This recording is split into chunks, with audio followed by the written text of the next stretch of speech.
Welcome to this explainer. Today we're diving into something truly chilling, the Lebensborn program. We're going to look at this massive, systematic campaign by Nazi Germany to basically kidnap and Germanize Europe's children. And we'll be grounding this deeply complex history by looking directly through the eyes of three specific survivors whose lives were forever altered: Herman, Alodia, and Yusef. It's a profoundly dark chapter, but honestly, looking at it through their personal experiences is the absolute best way to truly grasp the lasting consequences of this stolen history. I want you to just wrap your head around this number for a second.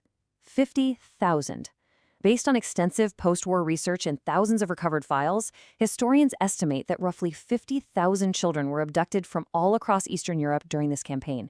And out of that massive number, a staggering 20,000 were taken from Poland alone. Every single one of those numbers is an individual human life, a childhood completely thrown into turmoil, ripped from their homes for this chilling ideological experiment. To understand what that turmoil actually felt like on a personal level, consider this forged birth certificate.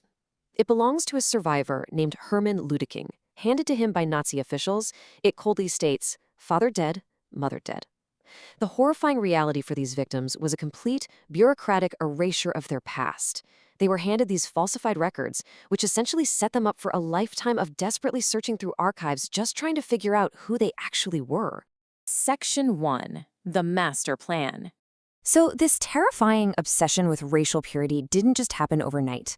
The policy rapidly escalated over a few short years. It started in September 1939 with the Nazi invasion of Poland. The country was carved up, and Heinrich Himmler envisioned bolstering the so-called Aryan race using progeny from these occupied territories. By 1941, Himmler made an ideological visit to occupied Poland, actually writing memos about collecting small children of, quote, especially good race. And by 1943, this whole idea had escalated into a systemic, highly accelerated mass abduction campaign that tore literally thousands of families apart. Section 2. Machinery of Abduction. This is where the machinery gets incredibly systematic. Directive 67/1 was an official Nazi order mandating the seizure of children from Polish orphanages and foster homes, all for strict racial examination and subsequent Germanization. It brought this cold, calculated, and highly bureaucratic approach to the systematic theft of human beings. Distributed to all high-ranking SS and police leaders, it specifically targeted the most vulnerable kids first, starting with orphanages, then moving to foster parents, and eventually just pulling children directly from their biological parents. Once taken, these stolen children were forced through a cruel four-step pipeline. First, authorities would raid the orphanages and homes. Second, they conducted strict racial examinations on the kids they captured. Third, those who actually passed the test were sent to Nazi-run homes where their names and birth dates were completely falsified. And finally, step 4, they placed these newly Germanized children with loyal German families so they could be raised as true citizens of the Reich. Now, during those racial examinations, Nazi officials coldly inspected 21 completely absurd physical characteristics. I mean, they were measuring things like growth patterns, the exact shape of the back of the head, the bridge of the nose, even body hair. They were aggressively searching for what they classified as pure Nordic types, and any child deemed an unbalanced hybrid type, they were simply discarded. It was terrifying pseudoscience applied directly to little kids. Section 3. Erasing Identities. The sheer scale of the identity theft here was absolute. Polish biological names like Alodia Witazak and Roman Roshatowski were systematically wiped from the records, gone. In their place, the children were forced to adopt German-sounding names like Alice Wichka and Herman Ludeking. The overarching goal, of course, was to completely hide their origins. They wanted to make sure that neither the German foster parents nor the kids themselves would ever know they had been stolen from Eastern Europe. The dehumanization of this whole process is captured perfectly by Haman's own memories of being adopted. He recalled, "That's how it went, like at a chicken farm. I want that chicken. That one doesn't look so good." Herman vividly remembers his foster mother selecting him from a Lebensborn home in Corinth-Solis. She walked in wearing a hat with a veil, pointed at him simply because he looked pale, and announced she wanted to fatten him up. They were treated as commodities, entirely stripped of their humanity. For a lot of these children, the conditions before getting adopted were unimaginably harsh. For kids like Alodia, who were sent to youth detention camps in places like Litzmannstadt, the process of Germanization involved severe abuse.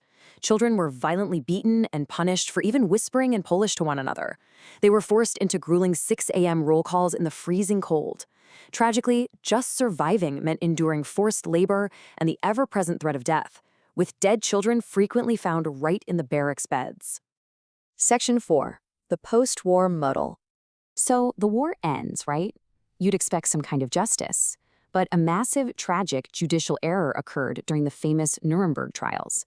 While the reality was that the Lebensborn organization systematically stripped abducted children of their true identities, the Nuremberg verdict shockingly acquitted the defendants of the kidnapping charges.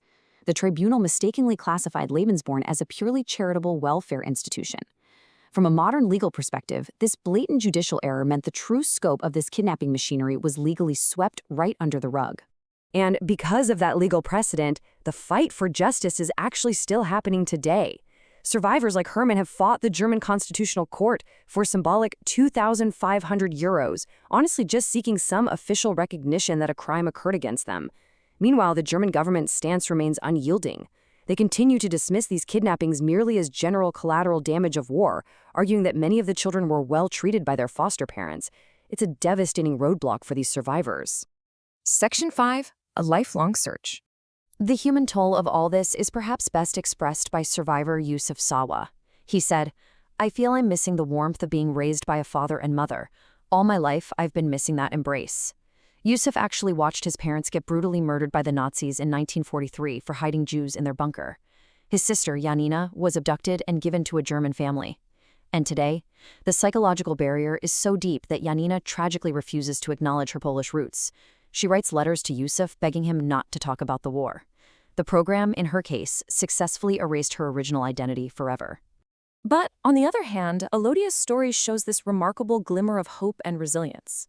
After the war, the Red Cross managed to track her down. She returned to Poland and miraculously reunited with her biological Polish mother, who had survived Auschwitz.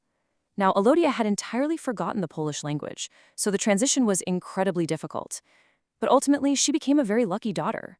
She actually maintained a loving bond with her German foster mother, and astonishingly, her two mothers became friends. It's an incredible testament to the human capacity for love, even in the aftermath of so much trauma. As we wrap up this explainer, I want to leave you with a haunting question.